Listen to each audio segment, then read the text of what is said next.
We have like a little fight with morning. Oh, just a little one, right? Just a little one where you said we were gonna, get a divorce. Just a little tiny fight. I'm sorry. Excuse me. That took a turn. Oh, hateful little.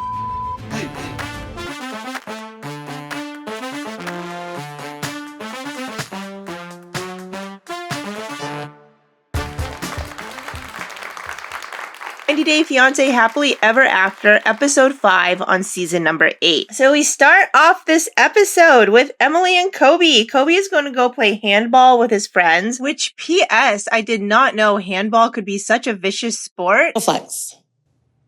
Wow. Huge.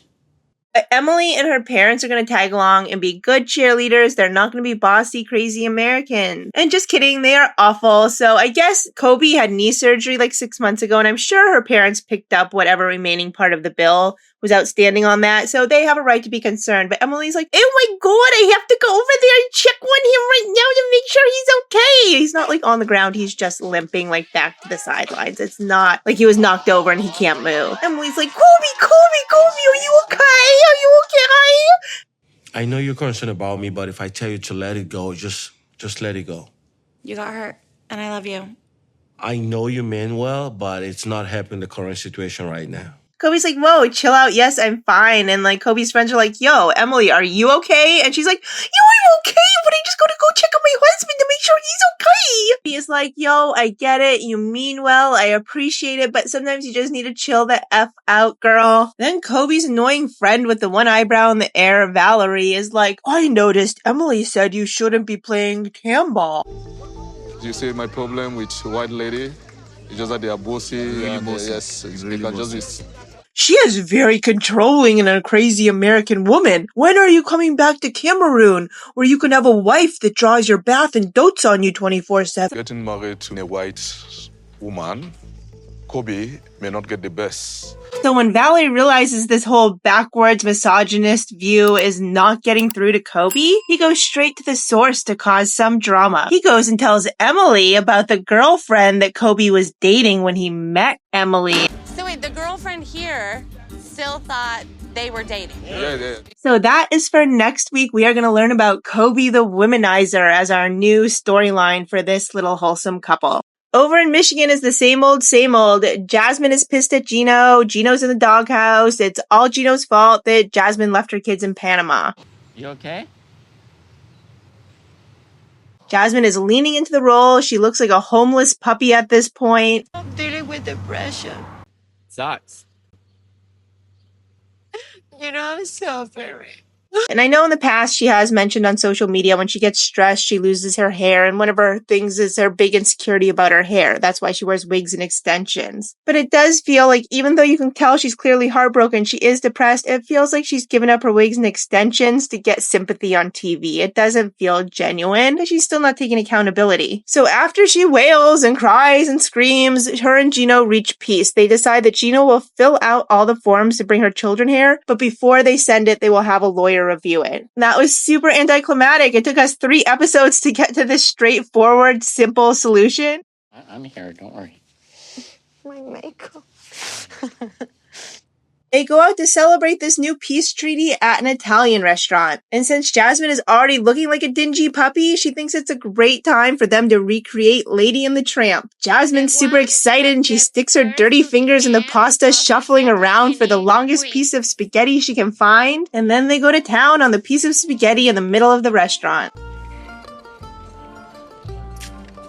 Oh, gross. Then Gino gets the balls to ask Jasmine why she says such hurtful things when they fight. And does she mean these super hurtful things she says? So, baby, there's one thing, I want to bring up that you said when we were arguing. Yes, baby. You said I wasn't ready to be a father, Gino says, it really, really hurt me when you said I'm not ready to be a father. I'm not going to be a good father because we effed up the whole visa form for your children. Do you really mean that? Then Jasmine says, no, I don't mean you're going to be an awful father, but I just don't think you're ready to be a father yet. Jasmine is like almost 40. Gino's like 50 something. It's sort of now or never, Jasmine. And then Gino's like, well, are we going to keep trying to have a child? Like, what's the status on that? And Jasmine is like, whoopsie, I think I've changed my mind. So it looks like next week these two are going to be duking it out. Are they having a child? Are they not going to have a child? Why don't they just start at the beginning and go to the doctor and see if they can even have a child? But again, like the solution they made today, that would be too simple. So we're going to have to watch 3 episodes of them fighting over having a child or not. Guaranteed tons of screaming and crying before they even pick up the phone to call a fertility doctor. Next up is Taise and Patrick. Patrick with the tiny head, big body, and Taise, the beautiful Brazilian girl. They now have a baby and they have moved from Texas to Las Vegas. So what's their whole drama? Their whole drama is that Patrick had the gall to go hurt his knee playing flag football. So surgery was the only way to fix it. That made me so mad. Because, like, you knew that you could get hurt. We're going to leave on vacation for Taise to go see her family since the first time she left, after she lied to their faces saying she was going on vacation to America, but she had plans to get married and make a baby instead. And I guess this is a thing because we saw it happen with Anna Lee and her dad, but Taise didn't tell her dad she was coming to America to get married. She also said she was just coming on vacation. That sounds like something we've seen before, a major snooze fest. So what do? We bring in Boston John. Yeah, I mean, John was just kind of a dick. Crazy people. Yeah. Who has now invited himself on their trip back to Brazil. Makes sense for you? Don't go to Brazil? Wow. I mean, Taise makes a big stink about it. She's like, oh, John's so much trouble. But I think John, I know Patrick's dad is from Brazil and that's how they met. And I assume John has the same dad. I don't know. They talk about stepdads a lot. Maybe they don't. But either way, it's not like he's just showing up in Brazil. Like Patrick has family in Brazil. So Taise finishes making her stink and she's like, I guess John can come. So this will be our drama for this nutty threesome. We have Taise and Patrick going back to Brazil and they are bringing Boston John and all his drunken debauchery with him. I believe I can get away from this guy. So back in Los Angeles to catch up with Nicole and Mahmoud. And it has escalated. Nicole has gone out to dinner with her friends and left Mahmoud at home. So Nicole is all like unhinged, crazy, and red-faced over this whole situation. She's all dramatic. She's like, He's not coming. No?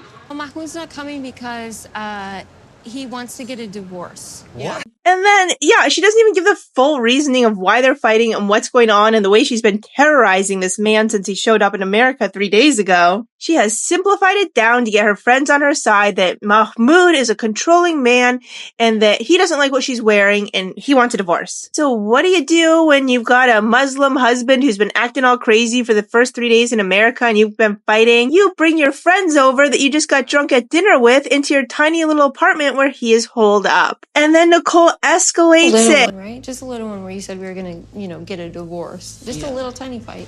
I'm sorry. Excuse me. Hateful little. Hey. No, I don't even want to be near him. It gets awkward and nasty and uncomfortable and her friends are just like, whoa. And then we pop over to New York City to go catch up with Ashley and Manuel. Then Ashley busts out her tarot cards to solve a mystery. Apparently, Manuel hasn't eaten recently and he is hungry and cranky. We don't need tarot cards to know that Manuel is hangry. No me gusta.